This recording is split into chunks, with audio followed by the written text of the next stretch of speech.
So when it comes to finding any card at any number that fits our style, we all have boxes that we want checked off. I would say the top ones for me is that I want it to be easy. I don't want to have to memorize a whole deck or do a bunch of math in my head or do any knuckle busting slides or anything like that. I just want to focus on performance. The next one is I want it to be completely hands-off. I want to put the decks out and never touch them until the trick is done. That leads me to my third one, though, is that I want the selection process to seem fair and not confusing or convoluted. So I feel like this version really checks the boxes that are most important to me.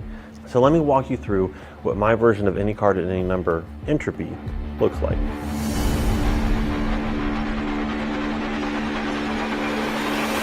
So I'm a big science fiction fan, and one of my favorite concepts in a movie is in Christopher Nolan's Tenet, where the entropy of objects or people could be reversed, meaning that they would travel backwards through time instead of forward like we normally do.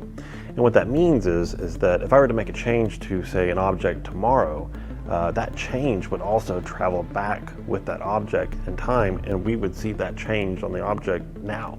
So that's what I've done with this blue deck.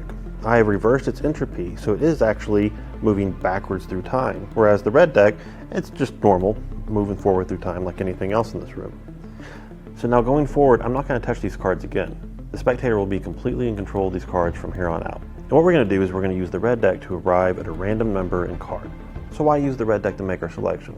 Well, we have a sort of quirk in our psychology that when we're asked to think of a random card and number, we tend to think of the same ones. So not very random, and it's pretty easy to exploit.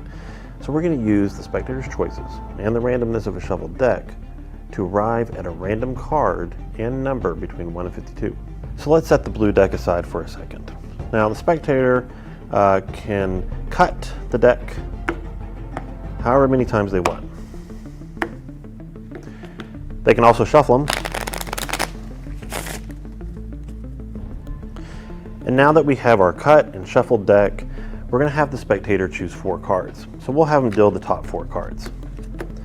Now, you give them a choice. Do you want to go with these 4 cards or do you want to do another 4 cards? I don't want those. Let me do another.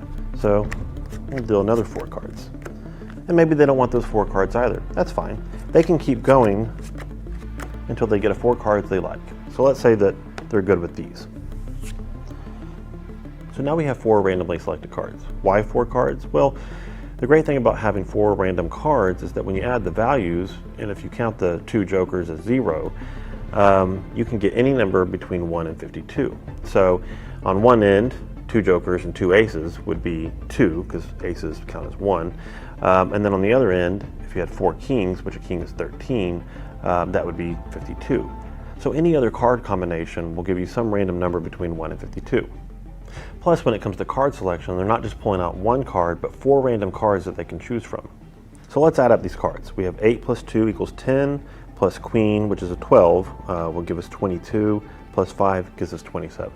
So our number is 27. Now let's select a card. Let's say they choose the 5 of clubs. So let's recap real quick. At this point, the spectator is the only one that has handled the cards.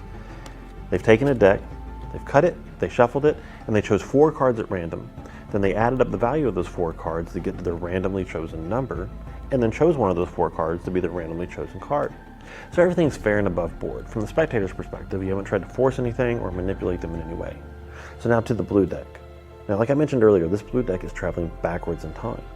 Now I know what their card is, and I know what their chosen number is. So tomorrow, I'm going to take their chosen card, and I'm going to put it at their chosen number. And that change is going to travel back in time to this very moment. So the spectator will take the deck and will count down to their number, 27.